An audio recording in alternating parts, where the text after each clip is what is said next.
This comment got me thinking people really do ignore the fact of how young this industry is, which is why the conversations had by K pop fans and even some of the locals about K pop is so distorted to an extent. We can get into how it was known that having a career past 5 years was not a thing. And Boa herself has mentioned this time and time again since 2012 about the fact that K pop artists back then, 5 years as a pop star was about as much as there was no extended life of an artist into their 40s and 50s and 60s.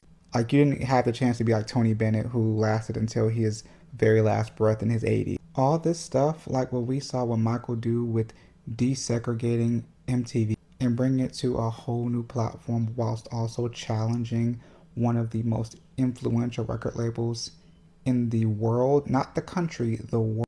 And Prince defying his record label, like all this challenging of the system, that all happened decades ago for us in the States, for example. All of what we're talking about now for K-pop idols and contracts and whatnot and self-awareness, that all is playing catch up. K-pop wasn't built with this mindset or privileged mentality of I'm going to be playing to millions of fans for the next part of my life that is going to be into probably my 60s, like Metallica can say, for example.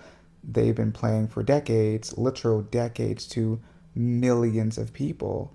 That's not something that was an pop idol idea in South Korea. That's before you even get to people like Janet Jackson and Madonna and Michael, who were setting records with their contracts and how much money their contracts were worth in terms of what they were able to make, some of their ownership of their music, like owning their publishing. That's all news to the K-pop industry. That's why you give credit to the people like a TVXQ who questioned the system that Lee Soo-man helped build, which we all know is inspired clearly by the Motown system, artistic development, but also like contract help for Blackpink, who in recently I feel like kind of challenged some of the boundaries of contracts in terms of being able to individually make their names really known and kind of rewrite the playbook on how to make money within the system, specifically around their brand.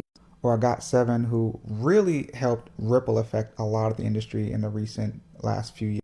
Artists niching down who are established, who thought that they couldn't live past a certain point without the company that made them who they are, and now niching down to have the autonomy. Jay Park, even though people have issues with it, he did start from ground zero and make a life for himself that people have kind of realized is possible for an idol or a former main big three. Shout out to Taemin, who was a huge part of that ripple effect as well in recent years, being a step out of SM, who deadlocked everyone. So to say the least, this is all news to them.